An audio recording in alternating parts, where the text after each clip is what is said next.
Chris, good to be back at home after a couple of weeks on the road? Yeah, we've had 6 weeks of footy and we've only been at the Gabba twice. So yeah, it is good to be back here in front of our fans playing on our ground.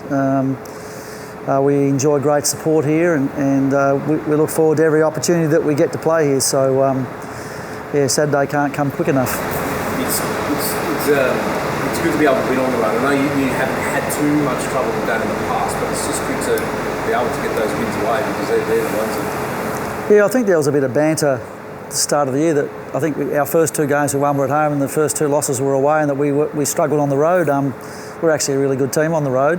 We have been for the last 4 years. I think we've won over 50% of our games on the road, and if you look at world sport, whether it be basketball or NFL or whatever, if you've got a better than 50% winning ratio on the road, that's elite. So when I heard that earlier in the year, I did have a bit of a chuckle. I thought, we'll just wait and see how we go.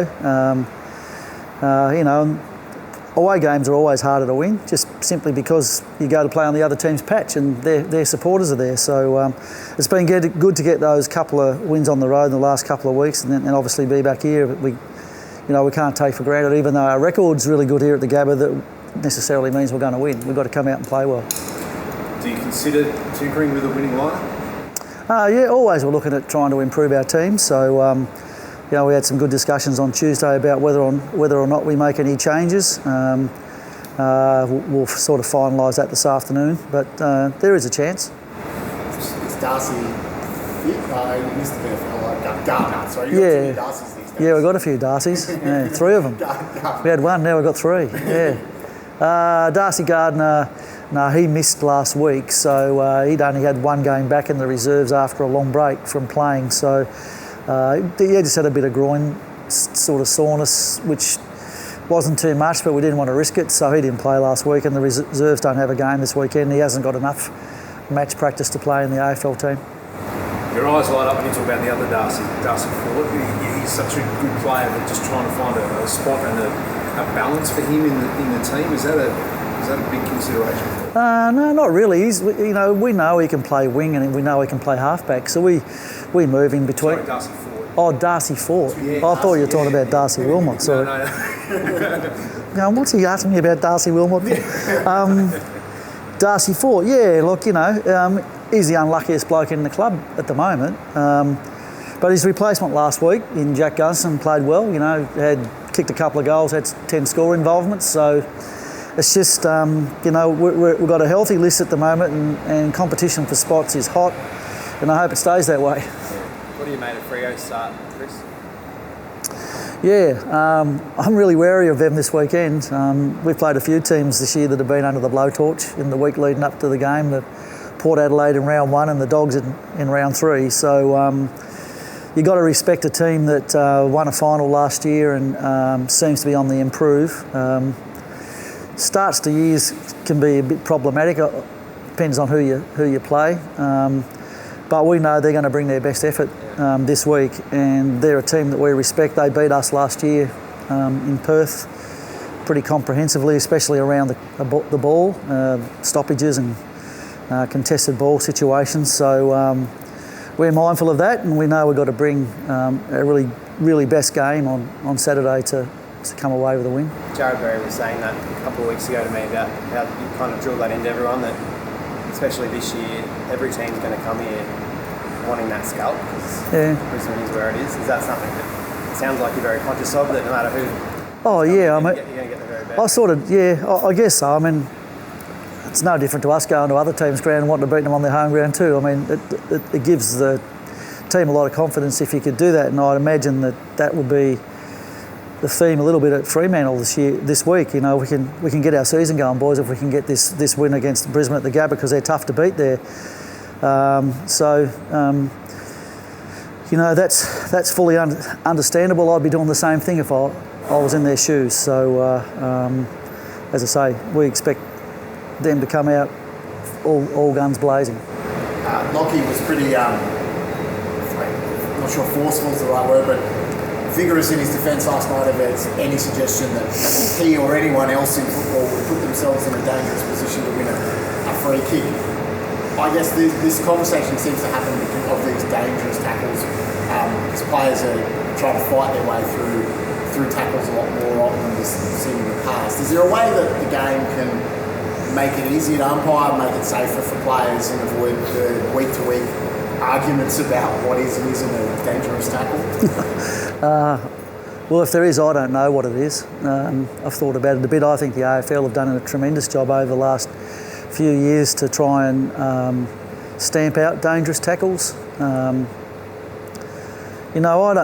I don't think there's a player in the competition that goes out on the ground deliberately to tackle somebody and cause concussion or bang their heads on the ground or whatever. I just don't think that's the case. And we certainly don't practice that, and I don't reckon any other club does either. They just happen in the spur of the moment in the game, which is a very fast game. There's bodies coming at 360 degrees. There's big bodies, little bodies. There's fast blokes and slow blokes. There's a whole lot of factors that come into tackles. Do I know that the bloke that is going to tackle me? Am I ready for him? Can I see him coming or can't I? All of those things. So it's a really challenging area for the AFL and the game itself. I was actually disappointed, to be honest, that people thought that Lockie would just fake it to get a free kick. I don't know what player, any player in the competition that would deliberately fall to the ground and hit his head on the ground and risk concussion to get a free kick. It just doesn't make any logical sense to me. So I don't understand the people who say that. If you get concussion, you can be out for a week or you can be out forever.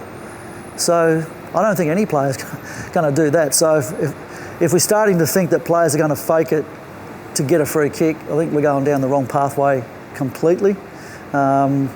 If you have a good look at that tackle, Lockie's legs were locked up by Ward's legs and he had no centre of gravity, so he was almost at the mercy of whatever Ward tried to do. And I don't think Ward's tackle was venomous at all. It's just one of those, again, weird situations that happens in a game that we all then talk about for the rest of the week because we've got nothing better to talk about. But it's a tough issue.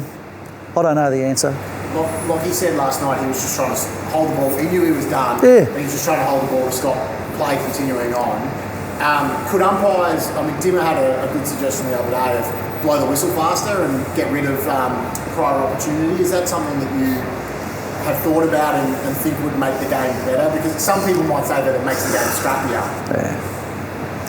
Yeah, I think we need to have a look at it at another level to see what it looks like, because I couldn't anticipate how umpires could actually blow the whistle sooner. But I think we just have a look at it at a lower level, which is what they've done with rules at various times over the year. Have a look at it at VFL level or SANFL level, see what happens with it. So the thing is, they blow the whistle sooner, you're going to put more stoppages in the game and the game's going to get slower again. So there's all sorts of issues with that. Chris, can I just ask about the Tassie? Looks like the Tassie team's close to getting a tick. Still a soft spot there for you. Yeah. That one, can you give me some exclamation thought? Yeah, so I saw all the reports last night. I brought a smile to my face. It's been long overdue, I think. So, it's going to take a bit of work, and we probably won't see a team until the stadium's built, which is, I don't think they've announced that they've got the money for it yet, but it sounds like they have. So I think that it'll take a while to build it. Probably 2028 before we see a Tasmanian team, but that'll give a really good amount of time to set it up in the right way. And you see what Adelaide Oval's done for Adelaide.